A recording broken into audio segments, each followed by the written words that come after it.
আজকে তো অফিস বন্ধ, চলো আমাদের অ্যাপেলদের বাসায় দাওয়াত দেই। ঠিক আছে, তুমি বরং ফোন করে ওদেরকে বলে দাও। স্ট্রবেরি, তোমাদের কালকে আমাদের বাসায় দাওয়াত, সকাল সকাল চলে এসো। আশা করি তোমরা আসবে। আমার আসছি।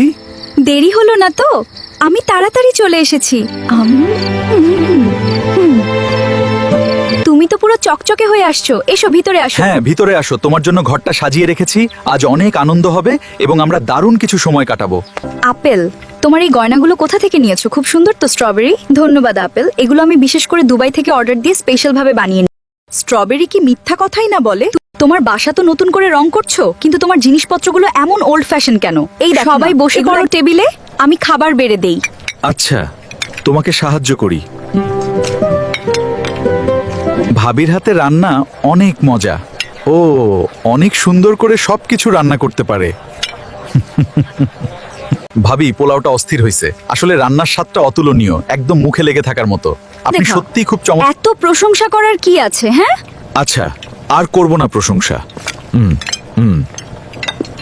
আচ্ছা আজ আসি, আবার দেখা হবে। বন্ধু, আবার পরে দেখা হবে। আসি আজকে। বন্ধু, পরের পার্ট দেখার জন্য লাইক ফলো করো প্লিজ। আমরা আপনাদের জন্য আরো মজার ভিডিও নিয়ে আসছি, তাই আমাদের সাথে থাকুন এবং আমাদের সাপোর্ট